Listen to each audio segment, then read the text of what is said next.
從奇技淫巧到科技興國，鍾祖康，中國本土的統治者，甚至普遍大陸民眾，甚至不少香港人，都有一種已經絕種於文明社会的思維，就是發展經濟或科技不需要同時發展政治或文化，又或者一旦發展政治就要政治掛帥，經濟讓路，過猶不及。中國人這種發展經濟、發展科技不需要配以政治文化發展，只臻於列強之船坚炮利的思維，看來不止可以上溯至清朝的中學為體、西學為用教條，探本窮源，甚或可以從儒家的君子不器、事先弃实、先利其大、君子勞心、小人勞力的德性至上論找到痕跡。9個政治局常委俱屬工程師。中國人對偽發展經濟科技論的迷信，從當前的中共政治局常委的教育背景中就表露無遺。胡錦濤，清華大學水利工程系合川樞紐電站專業畢業，工程師；溫家寶，北京地質學院地質構造畢業，工程師；吳邦國，清華大學無線電子系畢業，工程師；賈經林，河北工學院電力系電機電氣設計與製造專業畢業，高級工程師；曾慶紅，北京工業學院自動控制系畢業，工程師；黃菊，清華大學電機工程系電機製造專業畢業，工程師；吳觀正，清華大學動力系熱功測量及自動控制專業畢業，工程師；李長春，哈爾濱工業大學電機系工業企業自動化專業畢業，工程師；羅幹，東德富來寶礦業學院機械鑄造專業畢業，高級工程師。一個國家整個最高領導層全由自然科學教育出身的人，甚至只是清一色的工程師出長，放眼世界，即使包括其他共產國家在內，也是罕見的。究竟中國是否就是靠科技興國？這個政治局的工程師團又是否就必有助於中國的科技發展？若從諸文明國家的發展足跡來看，中國的偽發展經濟科技論是否行得通，實在令人疑惑。同樣，許多香港人即使是到民主發達國家留學或住上好一段時間，仍會相信經濟和科技的發展可以在壓制政治文化發展的環境之下成功，甚至認為壓制政治文化發展是達至經濟和科技發展的必由之途。至於一些土豪劣紳膽敢反反复复說什麼香港只是經濟城市，不得搞政治活動之類的言論，而香港人沒有像歐美人士那樣憤而革命，也沒有像台灣人那樣將說話人掌嘴，足以說明這裡的中國傳統文化仍然是死而不僵的。原中央軍委副主席、國防部長迟浩田在神舟5號載人飛船發射成功後，稱此是增強國威、增強軍威、振興中華。無數中國人也認為這是科技興國的一大體現，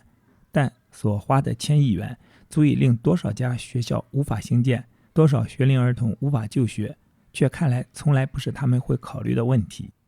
日本以至國際間科學界早就普遍認為，鑑於人類在太空任務絕大部分已經可有普遍的多的無人駕駛飛船和機械人代勞，送人上天多無必要，也不划算。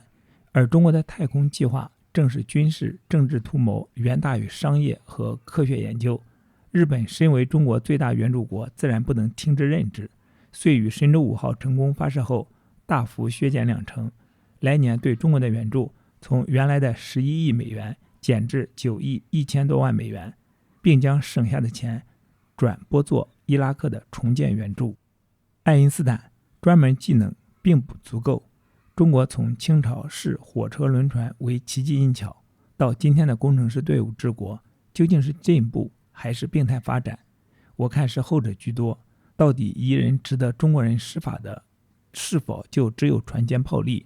到底一人的船坚炮利是否在一個中國一樣極度封閉和反智的社會中成就出來？是否可以移植到中國這樣沒有思想自由、言論自由、宗教自由的地方複製？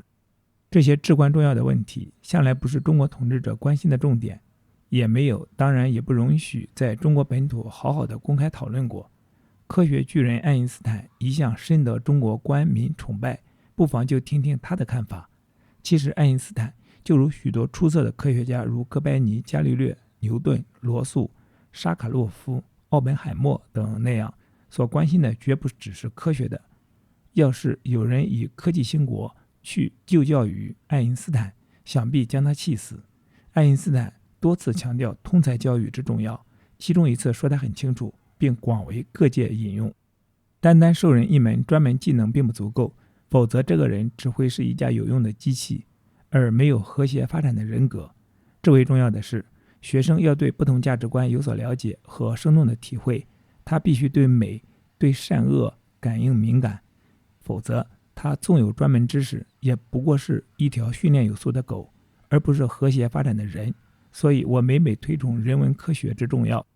中國官民大概在船堅炮利和科技興國思維的支配下，也只會研讀愛因斯坦的科學著作，不會對愛因斯坦關於反教育為科技化、反獨裁專制、反思想控制等大量掷地有聲的非科技言論感到一絲興趣。就如對於當前中共賴以為生的民族主義，愛因斯坦居然不屑一顧地說，民族主義只是一種嬰兒病，就像人類總要出一次麻疹那樣。愛因斯坦若當面對中國人說這句話，中國人是會跟他搏命的。故曰，中國人對愛因斯坦的崇拜，就像對魯迅或馬克思的崇拜那樣吧，葉公好龍而已。其實，科學與技術，傳統中國不是就已經比擬全球了嗎？傳統中國的工程師少嗎？仰慕中國的李約瑟，用了幾十句冊也寫不完。但就是無法解釋為什麼中國會淪落至此，為什麼傳統中國的工程師救不了中國呢？不就是因為沒有自由，特別是資訊自由。於是什麼紙張、印刷術、指南針、火藥等等偉大的四大發明都無不浪費殆盡，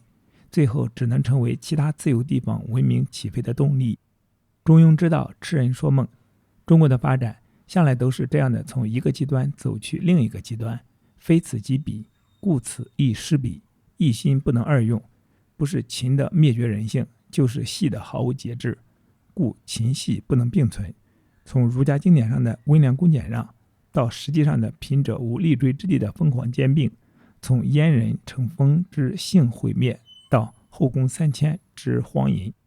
從低手下心、奴顏婢膝的奴才，到肆無忌憚的亂民、紅衛兵甚至皇帝，從無為而治到內亂連年，從全面保古到全面西化，從政治掛帥到經濟掛帥，從視走資派為彌天大罪，到發展到先付款後救人的經世杏林奇觀，從奇技淫巧到科技興國，中國民族之極端，恐怕在人類社會中是罕有對手的。不過，所謂極端，由於底子太差，也成不了有板有眼、稍見深度的極端，而只是形式上極端。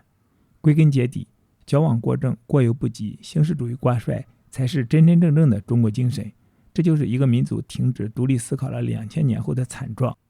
然而，中國卻在所謂中庸之道的偽裝下，一直被當作是客觀持平的人類代表，這錯得很慘，誤人無數。須知中庸之道，就像無數中國古訓那樣，嘴上說說而已，大家切勿當真。這是中國文化普遍將理想當作現實的現象，真相反而多半是太多人太極端，才要鼓吹中庸；人太醜陋，才要五講四美三熱愛；地方太髒，才要年年嚷着要清潔香港。中庸之道即使有，也只是用於待人，不是律己。或如魯迅說的那樣，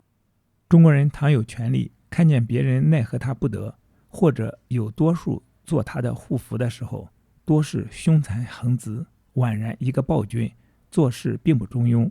待到滿口中庸時，乃是勢力已失，早非中庸不可的時候了。一則全敗，則由命運來做畫餅，縱為奴隸，處之泰然，但又無而不合於聖道。到底一個社會發展經濟科技，是否就可以只管經濟科技，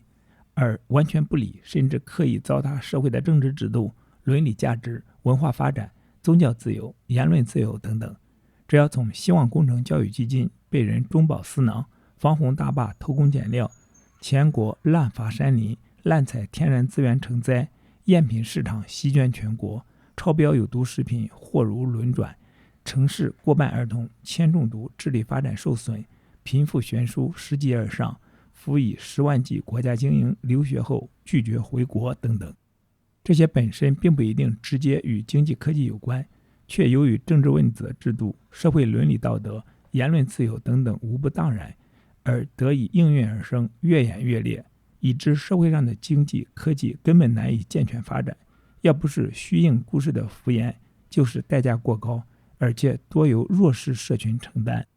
到最近導致中國經濟損失過千億的 SARS 瘟疫，追源禍始，還是離不開其封閉的政治制度。同理，中國今天的人口災難、教育災難，以致中國的經濟科技發展舉步維艱，罪魁禍首當然不是科技過低，而是獨裁政治之故。1998年諾貝爾經濟學獎得主沈恩教授的一大研究發現就是，人類歷史上的大饑荒只會發生在資訊不能自由流通的獨裁國家，比如中國。原因是当饑荒發生時，傳媒不許報道，延緩了外來援助，又或者戰無不勝的領導為了面子拒絕援助，加上官員為求自保互相瞞騙，結果小饑荒變成大饑荒，中治局面一發難收。果然，從近年美國政府解封的政治密件就發現，中共為了面子，於1961年初不顧千萬同胞餓死，拒絕了美國的穀物援助。見 CIA 文件編號00372-61。總之，從中外經驗可見，中國一天沒有政治問責制度，沒有起碼的會理會他人死活的社會倫理道德，沒有監督各方胡天胡地的言論自由，就休想擺脫九貧一富的主奴式經濟繁榮，擺脫文盲遍地而斥千億送人上天的專斷和虛榮，擺脫每年損耗幾千億元的旱澇災害，擺脫最終令一切科技也束手的生態破壞，和擺脫從一個政治掛帥蕩向另一個掛帥的掛帥主義。原載於2003年12月《開放》雜誌。